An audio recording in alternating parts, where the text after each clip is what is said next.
2 mina ngiyacela mfowethu Thabani, inamba yabefundisi isiningi kakhulu manje. Ngiyaphithizela lana kune chaos, abanye abahamba bofuna umsebenzi manje.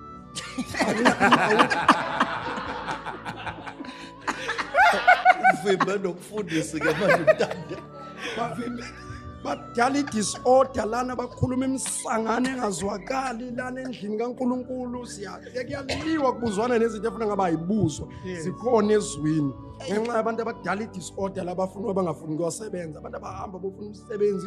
uNkulunkulu uzobabiza kahle nje straight belapha emsebenzini. Ntamo usuthi obuhlulwe isikole university wadropa bese ubizwa uNkulunkulu. No, nomuntu oqoshiwe emsebenzini uqoshelwe ukuthi awuhloniphe emsebenzini, hayi ngoba ubizwe uNkulunkulu. Kuna disorder la kubantu abashumayela baningi kakhulu. Mawuthi abalalela abanye izwakali kwalento abayikhuluma, umazi noma umvangeli, umazi noma umpostoli. Nakhona umpostoli uyabona ukuthi umpostoli unjena ohlaza ngalendlela oyingane awuyizwa. Ngiyafisa nje abazali ndawo bandla, ngiyacela abantu abaphelele lo msebenzi abathandaze bathola umsebenzi bahamba osebenza baphume.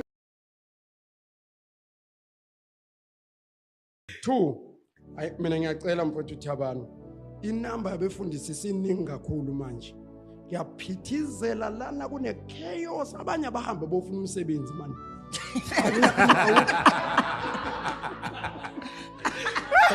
Uvimba nokufundisa ke manje mntanda. Bavimbe badala i-disorder lana, bakhuluma imisangano engazwakali lana endlini kaNkulunkulu.